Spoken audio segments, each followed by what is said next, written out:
एक बार दो दोस्त आपस में बात कर रहे थे, तभी वहां पर एक अनजान आदमी आता है और उन दो दोस्तों से बोलता है कि यहाँ पर एक कब्रिस्तान है और उस कब्रिस्तान में जो जल्दी जाएगा और जाके वहाँ से बिना डरे उस जंगल, यानी ये जो जंगल है, इस जंगल से वापस आएगा।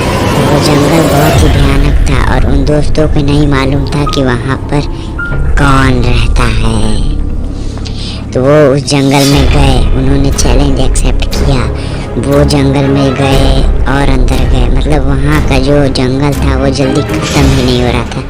वो लोग जंगल के एकदम बीच में पहुँच गए। तभी दोनों दोस्त आपस में बात करने लगे कि आखिर क्यों इतना शर्त लगाया है वो। तभी एक दोस्त कहता है कि वो बोलता है, तभी तक आवाज़ सुनाई देती है। तभी वो जो दो दोस्त थे, उन दोनों दोस्तों ने जैसे ही अपने पीछे देखा, तभी उन्हें एक भयानक आत्मा दिखाई दी और उन्होंने भागने की कोशिश की, मगर उस आत्मा ने उन सबको मार डाला।